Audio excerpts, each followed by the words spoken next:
There are a lot of issues that I see that parents are struggling with, especially with this generation. Parents are really, irritated and they don't know what to do. They feel helpless. They need some guidance. They are not very sure that what are the right steps, what should be done or what should not be done. If we are too harsh, then maybe the child goes under depression. If we are too lenient, then child might start misbehaving. So what is the right path, and how parents can actually deal with nowadays with their children? So today's session is all about that. Hi, I'm Sonia Anand. I am the psychologist and you're watching my channel Sonia Psychology Classes. So, dealing with one of the major concerns that many parents come to me and for the counseling, and they have a concern saying that when we go outside somewhere, let's say in a mall or something, there the child starts crying. Now they start throwing tantrum, they start yelling, screaming that I want something. So they become very stubborn, and they start throwing tantrum that if they want something, maybe it can be ice cream, chocolate, or a toy, clothing, whatever it is. These are like a few items that a child wants, and they literally lie down on the floor. So that is such an embarrassing moment for the parents, because they feel that they are being judged by other people around. Other people are also looking at them when they say that these parents have no sense, how they have given no values to their kid, how their kid is behaving, or just look at them, are they very harsh parents, why their child is behaving in such a manner in the public place. So it becomes a very embarrassing moment in front of people. Neither you can yell at your child that don't do this, nor you can slap him or give him some kind of punishment. So it becomes very difficult, and parents would like to know that in this given scenario, why the child actually starts doing this kind of a behavior, why they're showing this kind of a behavior, and what is the thing that parents can do to stop this kind of behavior. Now, to answer this question, let's understand the fact that what happens is when you are in a mall or somewhere in a shop, and the child starts throwing tantrum. Now they start crying, they lie on the floor and they say that I want this thing, you are not good mama, papa, I hate you, why I can't have it, and all those kind of things they start saying. So what happens is, usually when this kind of starts, the moment it starts, that the child saying that I want this, I want this ice cream, or I want this chocolate or toy right now. So most of the parents' first reaction is what? No. Maximum times, this is what happens. The parent says, no, you can't have it, or I am not getting it for you. Okay, unless and until you actually feel and you have made up your mind that you are planning to give it to the child. If not, if you know that you don't want to give it to the child, so the first reaction in most of the cases is obvious that no, I'm not getting it for you. Now what happens is, the moment you say that no, I'm not getting it for you, the child, now we are adults, we talk logically, but child doesn't have any logic. Their brain is very underdeveloped, their prefrontal cortex is underdeveloped, and they cannot think logically and rationally the way we can do. So basically now you understand that their logic doesn't work.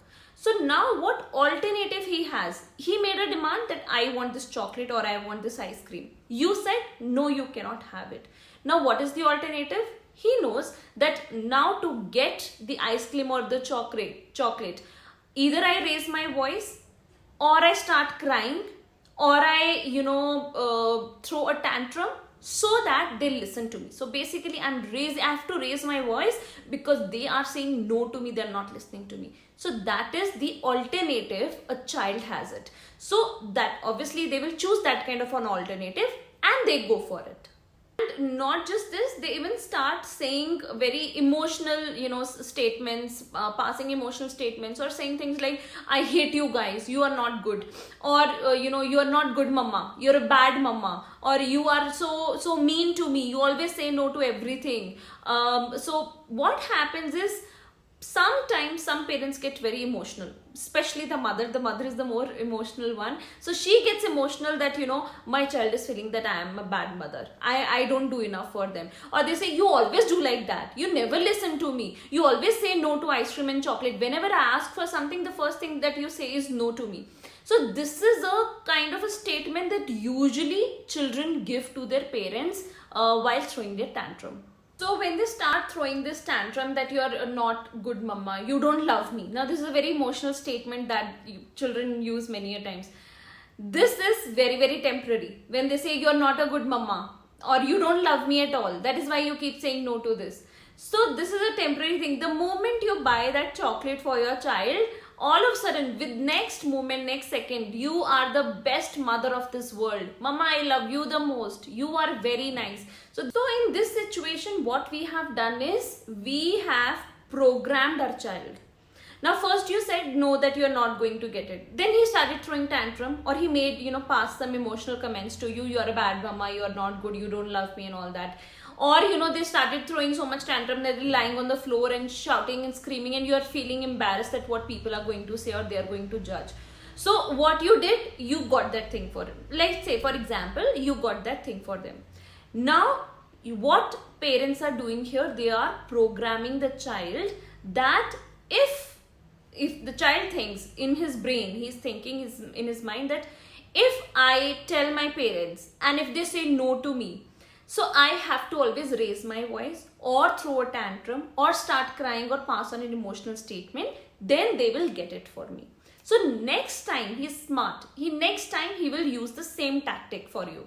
That next time I have to, if you say no, I will do the same thing. So every time they start blackmailing you either by throwing tantrum or passing these emotional comments.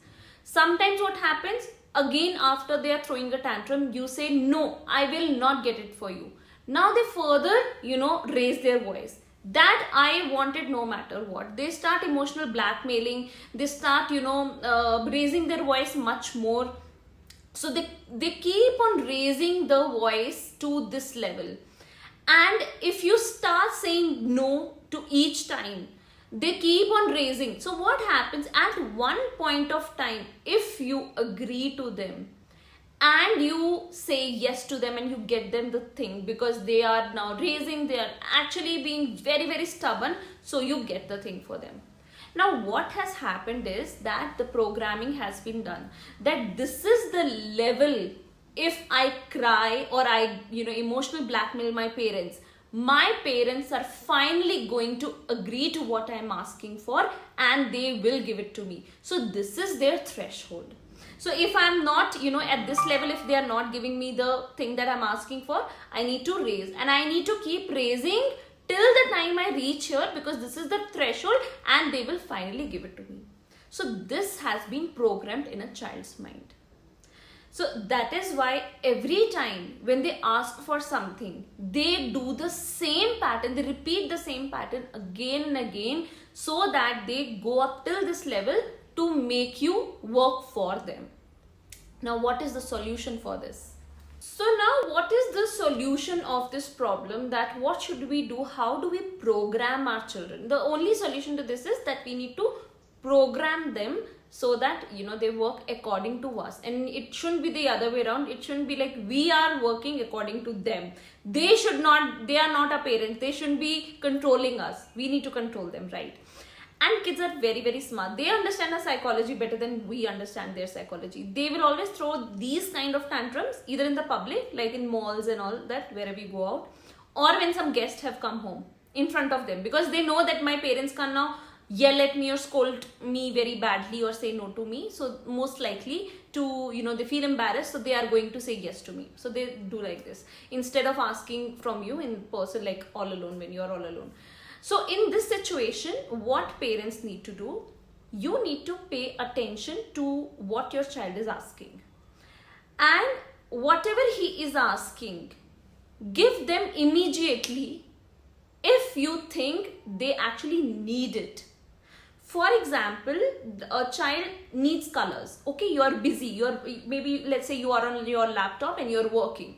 And the child comes and says that I need crayons for my art class. Okay, most of the time what happens, we are working and we say we are busy, just go, I'll talk to you later, or no, I can't give it to you right now, just go, we'll talk later. So what has happened, now child will not understand that you're working, office is important, that yes, you will get back to them and all that. They start screaming and yelling, no, I want it now, you're not listening to me, and this and that. So they have started raising their voice. So first, please be patient. Stop your work for a minute, just for a minute if it's possible. Pay attention to the child. Think, this particular thing, do they actually need it? If yes, actually maybe your child actually need the crayons for their art class, so you have to get it for them, right? So there is no option, so you say, okay, I'll get it for you.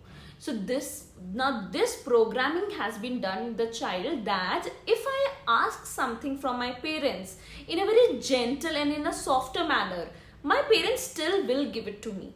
So the child has understood that I will get something if I ask in a very gentle manner. So there is no need for me to every time raise my voice. Okay, so this is one thing. Now in a second scenario, there could be some things where the child is asking where he actually doesn't need there and then only. It is not that urgent or not that important. He can wait. In that case, you need to tell it to your child that yes, I will get it for you, but after 1 week or after 1 month, or I'll get it for you next year. So this is due, you will get it, I'll get it for you if you need it, but this is not due right now, after a month or a week, like that. Okay, and you must keep your promise for sure.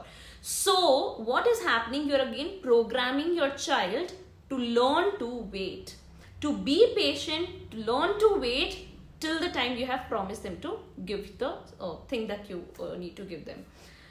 Third thing is that there are a few things that you think is not good for them, or they're asking just because they want it. They are just being, unreasonable, and they really don't need it, or whatever is the reason. So as parents, that you are the best judge, you would decide that this thing my child doesn't need and I don't want to give it to him.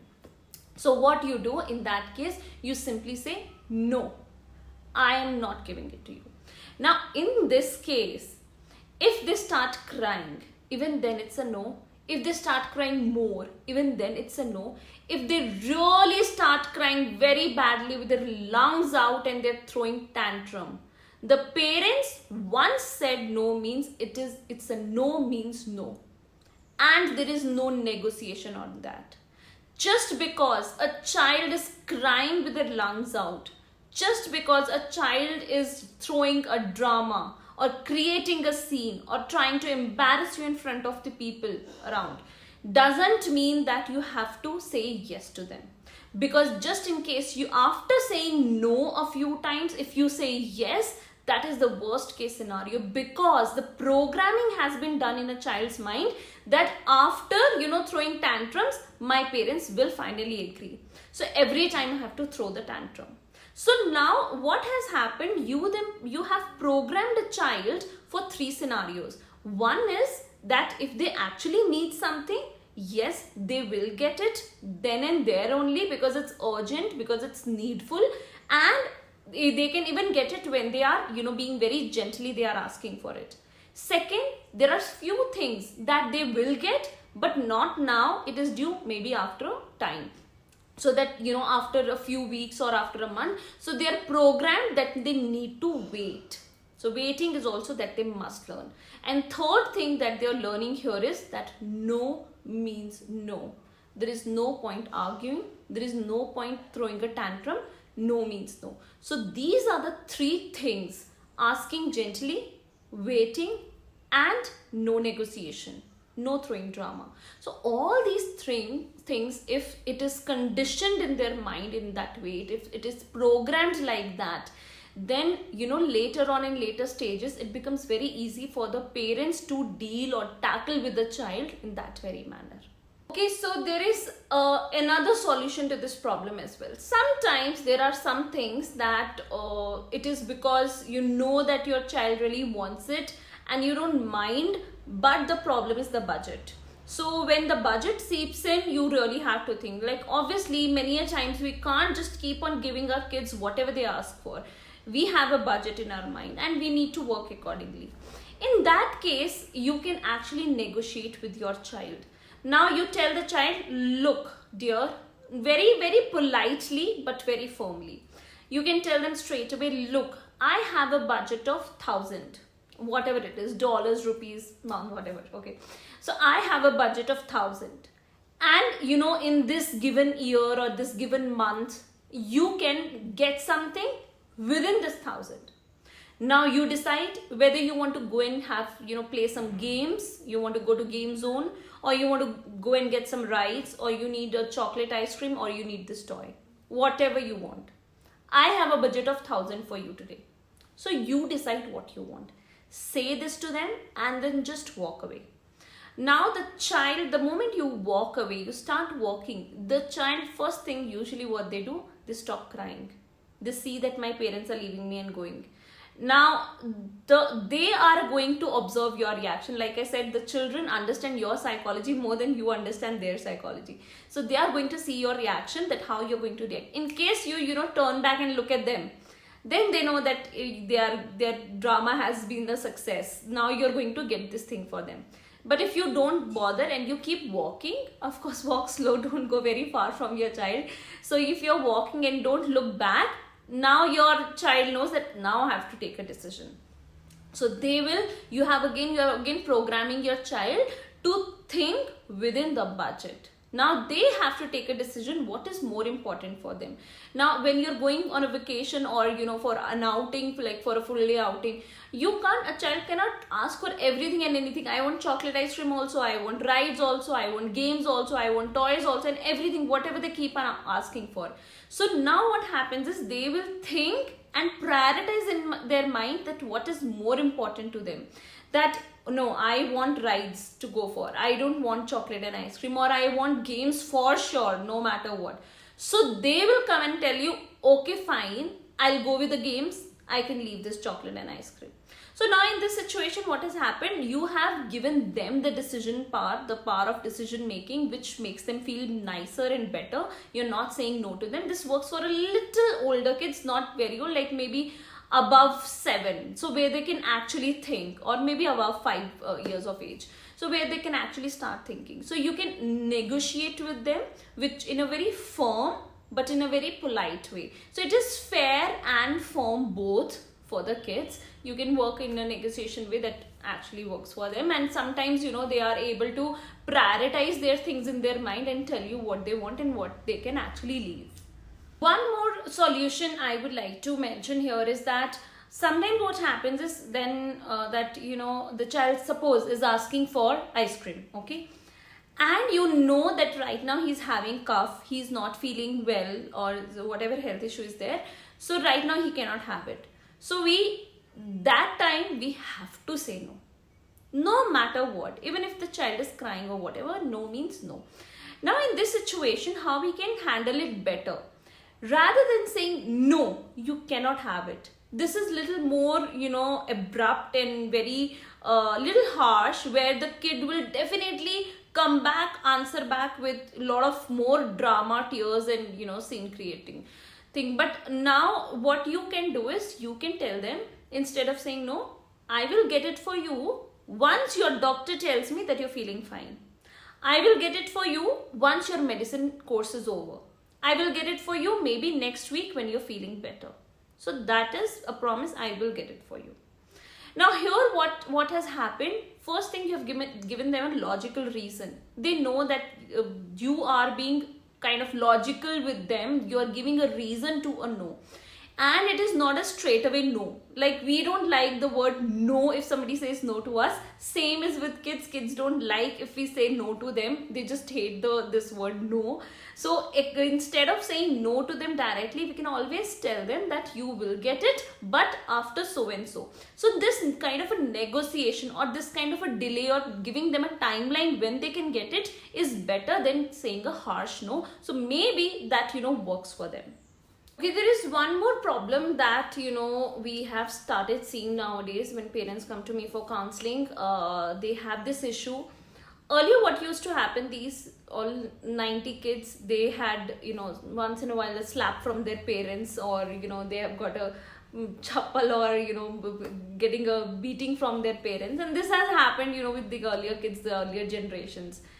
Now in this generation, we as parents, we don't now anymore hit our child, or we are not much into physical thing, we are more verbal. And yeah, once in a while, maybe some parents do that, or slap here and there or so.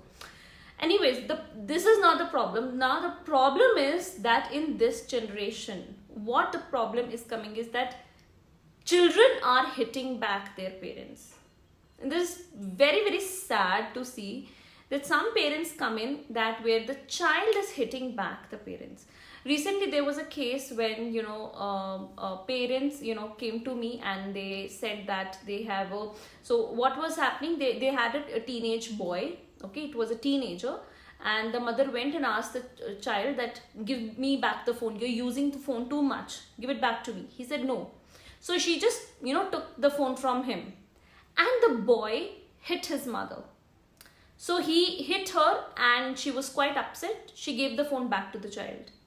Then in the evening, when the father came, the mother told the father, and father said that now you're not going to get the phone, give it back to me. Now this teenager was, having a good build and everything and having anger issues. So he went and hit the father as well.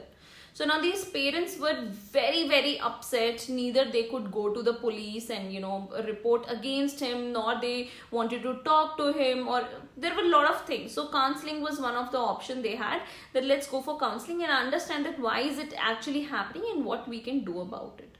So now one of the reasons for why children, hit back their parents is the info obesity. So what is info obesity? Info obesity means obesity of information, excess information. Nowadays in this generation, what is happening is that the child is not that mature yet, and they start getting an overload of information. There is too much of stimuli around. There is too much of information around.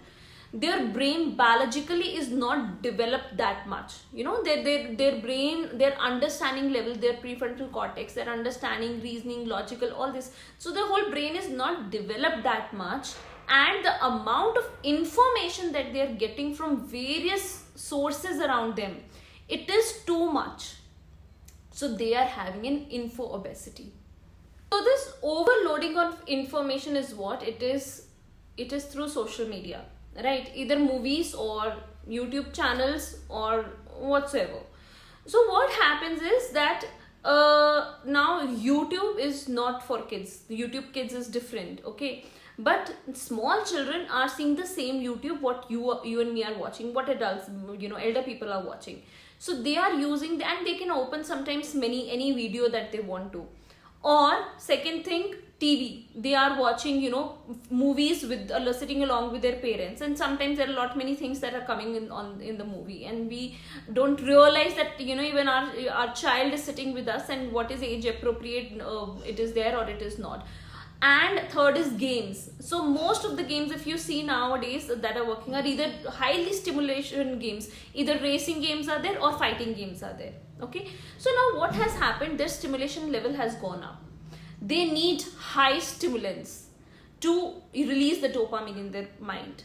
And what happens is that, and also they start feeling that seeing violence in the movies or YouTube videos, seeing the news, or watching playing this violent games, aggressive video games and all that, they feel that this much violence or this much aggression is absolutely normal. This is a normal part of our life. So they don't realize, they have no sense, obviously they are kids, that this is something which their brain cannot, they do not have that brain capacity, their brain cannot handle biologically. But they are being exposed to all this, which is leading to what? Info obesity, and they think that this is all pretty much normal. Now, this is one thing that we need to understand, that children work on modeling behavior, imitating. Okay, so this is theory of psychology, where child is always going to do what they see, not what they are told. If you tell them don't do this or do this is the right behavior, they might or might not listen. Half of the things they might not listen, but whatever they see, they are likely to imitate. So this is a tendency, and this is how they grow. Now what happens is their prefrontal cortex, their logical and reasoning mind is not, brain is not yet developed. So they cannot reason and they cannot logic. So the moment what happens is, if they're watching anything that is below 13 years of age, now there can be a lot of content like, you know, girlfriend boyfriend content, or kissing content, or fighting content, or supernatural power content, any these kind of content. Now we as, you know, adults, we understand this is all unreal, this is all happening, this is all shooting that is happening, you know, this is a movie. So this is very unreal. Anybody who is below 13 years of age, a younger child, they can't digest that much. They don't know, can't comprehend that this is real or unreal or what is happening. Whatever they are going to see, they're going to do the same thing. If they're seeing, you know, this loving, kissing, and, you know, or girlfriend boyfriend kind of a thing, probably they'll go out and, you know, start saying to the girl or the boy in their class, even if they're second grade or first grade, third grade, they say that, you know, somebody they like, that you're my girlfriend or you're my boyfriend, things like that they might start saying, which is not age appropriate. Or, you know, many children we have seen, you people have also must have seen that after watching movie like Spider-Man, or, you know, Iron Man, or any fighting movie that is there, which is not, you know, which is not below 13 years of age, which is not for a small child, if they watch that movie, they also start doing the same thing. They will go and, you know, do some stunts on the cycle. They will go and, you know, jump off from a high whatever balcony, or from some higher place, kind of a thing. So what happens is that they tend to imitate the same what they are watching. So if they are watching aggression, violence, anything that is not age appropriate, they cannot process that, comprehend that in their brain, because their brain is not developed, and they are likely to do that. So this is here what parents need to do is make sure what your child is being exposed to. I understand that 100% a parent cannot become a CCTV camera who is hovering around their child all the time. They're going to go in the school bus as well, where they'll be exposed to lot many other things where older kids are, you know, teaching them. They're going to go to school. Of course, they are being supervised by the teachers there, but then you never know whom they're talking to and what all information they are getting. So that much you cannot do, I understand. And there are many working parents where, you know, they are very busy at work, they have a very hectic schedule and all that. But as much as possible, this is just a request to the parents that they must see that what the child is watching, at least on the social media, on YouTube channel, on the TV, or on their iPads and mobiles, what are they watching. So it is the parents' duty to see what kind of content your child is watching. Is it age appropriate or not?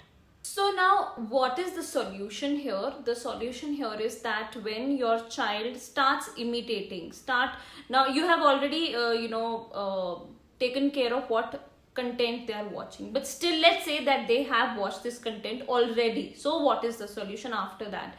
So if they watch the content already and they are doing this mistake and they are, you know, getting involved in all this anger issues, or showing anger, or showing tantrum, or, you know, doing this stunts and, you know, putting their life or health at risk, themselves at risk, or doing any of these kind of things. So what parents can do, the very first thing is, with lot of gentleness and with lot of love, just talk to your child. Very important. Now talking is it's like a counseling only. Talking is very, very effective. More than a punishment or scolding. Scolding and punishment doesn't work. It brings in more hatred and more anger in the child.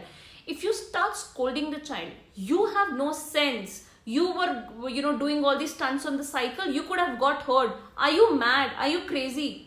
You know, parents use these kind of statements. Or, you know, say that it is not for your age. Don't be stupid.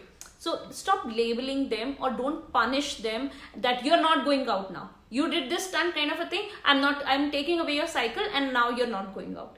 So any kind of punishment or any kind of scolding initially, in the initial stages, it is actually going to have an aversive effect, and the child will not listen. Instead, they will start hating the thing more and they will not understand. So this is very, very important that you make them sit, make an eye contact, and make them understand that why you are saying no to these things, how these things can actually harm you. or what is the thing that they should be doing and should not be doing. So talking is very, very effective. Parents should definitely try this. So these were a few tips for smaller children, or children around 7 to 8, 10, pre-teens, or even teenagers. With teenagers it's a little different. With teenagers you can actually be little more firm because their prefrontal cortex is well developed as compared to smaller children. Not as much as you, but still very well developed to understand the logic. So with them you can be a little more firm and tell them that what is right and what is wrong, and how they should be behaving, and what are the rules and the regulations. They better follow these rules. And so a bit of fear of rules and regulations of discipline is very important to inculcate in the teenage, or like around say 17, 18 kind of teenagers. It is important with them, but with smaller kids it's altogether very different. So that is all. I hope that these few tips and strategies that I've discussed with you today is quite helpful for you, and you benefit out of it. Wish you all a very happy parenting.